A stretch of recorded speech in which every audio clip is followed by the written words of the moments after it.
Hello, and welcome to the second video presentation of the 2021 Classroom Management Mastery Series.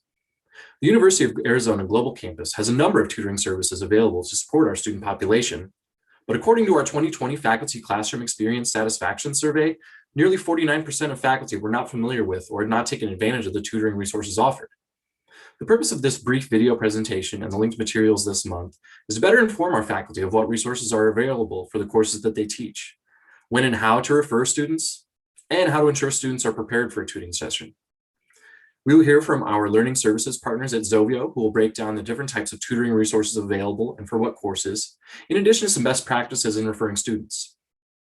Then we'll hear from UAGC assessment specialist Nikki Perry, who will discuss using assessment data available to us and how it can help to inform tutoring referrals. Lastly, Dr. Alan Belcher from our Department of Liberal Arts and Education will wrap things up discussing tutoring in the context of Vygotsky's theory of proximal development. After viewing this video and checking out some of the other tutoring resources and articles, please consider registering for a live small group discussion the week of June 6th. These are a great opportunity to discuss these topics in more depth and connect with university staff and fellow faculty. We hope to see you there, and thank you for taking the time to learn more about the tutoring resources available to UAGC students. Hi, I'm Jody Hamurda, and I'm the Director of Learning Services. Excited to welcome you to today's presentation. Kira? Hi, I'm Kira Heskey. I'm the Manager of Library Services at the UAGC Library. And I'm Millie Jones, a Writing and Learning Specialist with the UAGC Writing Center. I regularly provide feedback to students that's timely, clear, specific, all the good stuff. I include resource links to the Writing Center, library, and other academically appropriate sources. By the second or third week of a course, I understand it's just not helping the student's performance, and I need something else. It's in those moments when I'm so grateful that we have additional support. Today, we're going to talk to you about the tutoring support available. When tutoring is an appropriate solution, what tutoring is available, and how to refer a student to tutoring, including both the tactical and logistical instructions to set your student up for a successful tutoring session. All the resources that we're going to share with you today are available in the CEDL. Check us out under the academic support section. Becoming an ambassador for your student. As an instructor, what do you need to know? Millie, take it away. So the two biggest misconceptions we see around tutoring is one, that tutoring is the right solution for every student need. And two, that the tutors are course embedded tutors, similar to a graduate assistant. This is where your appraisal of the student's needs is so very valuable. The better you can understand and communicate your student's specific needs, the better learning experience the student will have. Because tutoring is not the best solution for every need, there is a collection of academic supports, from your own instructor expertise and guidance to the research and writing guides found on the library and writing center sites, the Grammarly tool, and then tutoring and paper review as a supplement. So the content I'll share here will help you to navigate the numerous supports available to your student. And these are also located within the resource titled UAGC Learning Supports. So you always have access to them.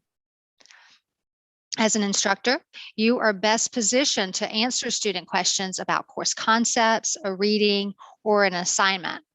And of course, you can provide feedback to a student on where they need improvement. The writing and library guides provide valuable instruction and examples on researching, writing, and formatting.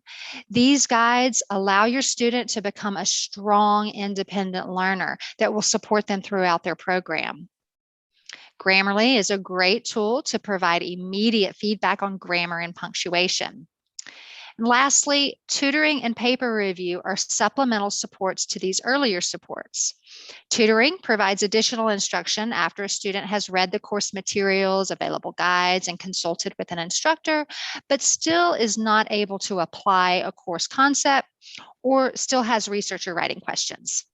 And paper review can offer general writing feedback on where a student might revise their writing.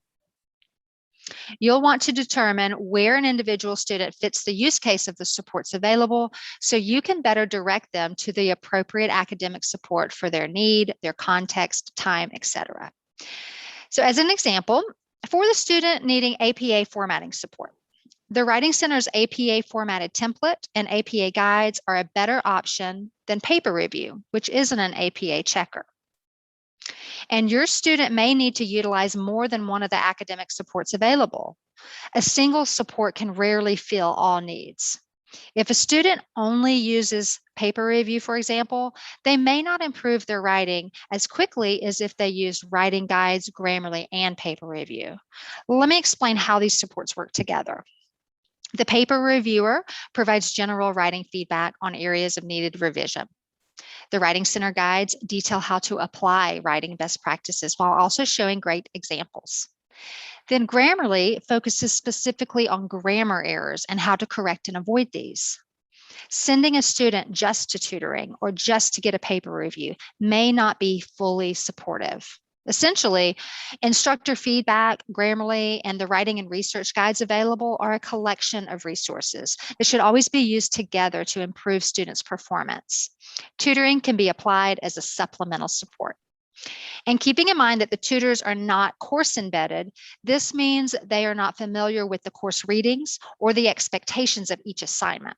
So students will need feedback from you on what they need to work with a tutor on. And here's a guide to what students can and cannot expect from a tutor and some alternatives you might offer to students when tutoring is not a valid option. Again, this is always available to you in the UAGC Learning Supports resource provided. So if you've determined that tutoring is an appropriate support for a student, we can now focus on what tutoring is available and how students access it. Kira? Yep. One of the most important ways that you can set students up for a successful tutoring session is to be aware of the types of tutoring available. The 3 types of tutoring offered are subject tutoring, writing tutoring, and library tutoring. Writing tutoring, paper review, and library tutoring are all available to all students 24 hours a day, 7 days a week, 365 days a year, regardless of the course or program they are currently enrolled. Students can access the writing and library tutoring through the Writing Center and library link in the classroom. Direct links to subject tutoring are available in select courses. When subject tutoring is available to students, there will be a Tutoring on Demand link in the left-hand navigation menu of the Canvas classroom. Most quantitative courses are approved for subject tutoring, either available through the Tutoring on Demand link or through faculty referral. Faculty can use Signals to directly refer students to all types of tutoring and supports. If you find yourself in Signals and feeling a little lost or need some additional support, you can click into the faculty resources for guidance. This resource includes the Tutoring Resources course list, steps to refer students to tutoring, frequently asked questions, and more. If your course is on the list, you can use the messaging tool in Signals to access templates and create a personalized message that directs students to use tutoring for help with a specific concept, practice, or other need. Another resource that can help guide you in this tutoring space is our Support You request form. This form is an interactive tool that provides resources and information about the types of student supports available to students, and also helps to guide on how to access it, and also will allow you to submit any questions or feedback you have about tutoring. Now let's talk about what access you have regarding students' use of tutoring. If you want to confirm that your student has used tutoring, you're welcome to ask the student to share any tutoring transcripts with you. Transcripts are sent solely to students, so the student may or may not consent to share that with you. However, if you're concerned that a student may have violated academic integrity policies while using tutoring services, we invite you to submit your concern to the Support You request form, and we will investigate the matter and share any findings with you. Thank you, Kara, and thank you, Millie. As promised, we explained when tutoring is an appropriate solution, what tutoring is available, and how to refer a student to tutoring. Let's finish with some tips to set your student up for a successful tutoring session. Set your student up for success by providing them with clear, specific feedback. The student can then take that concrete example to the tutor to meet your expectations and ultimately the course learning outcomes. As described earlier, all of these resources can be found in the CETL. Check out all of our tools available under academic supports. Thank you so much for joining us today. At the core of everything we do at UAGC, we want to make sure we are positively impacting student learning, and we measure that impact through robust student assessment systems, i.e. Waypoint. Whether you are full-time or associate faculty, you can leverage Waypoint assessment information to inform your approach to student tutoring referrals and ensure that they set students up for success by being clear and specific. So how can you leverage your assessment data to determine when you should refer students to tutoring in your classes? One option is using the assessment team's course snapshot to determine which assignments or concepts students tend to struggle in within the course. Lead faculty receive this report, which contains course learning outcome data based on completed Waypoint rubrics before the start of every course revision, and can use it to support associate faculty by highlighting specific learning weeks or assignments in which students could benefit from a referral to tutoring services. You might even consider crafting templates for these common learning outcome-based referrals to share among faculty and encourage their use. Lead faculty also have access to the Learning Outcomes dashboard in Tableau. These dashboards allow you to do a deep dive into outcome assessment data in real time on your own time. You can look at how students are performing on specific learning outcomes, assignments, and drill down to rubric criterion. Again, you use this information to guide your associate faculty on the specific course concepts or assignments that could benefit the most from tutoring referrals. Associate faculty, you can also leverage the Waypoint rubrics to your advantage independently from your lead faculty. As you know, most concepts that are assessed in the formative assignments are scaffolded throughout the course. Therefore, you key in on specific rubric categories on scaffolded assignments can clearly see trends in student work. If you notice a downtrend in student achievement in a specific rubric category, you can always use that information to 1, refer students to tutoring in the early stages of the class, and 2, to help the student understand clearly how to approach their tutoring session and what to expect from their tutor. For example, if you see the student tends to struggle when creating a logical and well-written thesis, you might refer them to a writing tutor and recommend that they talk with the tutor about tips and best practices for creating a thesis. This way, they can get tailored support they need early on in the course to set them up for success.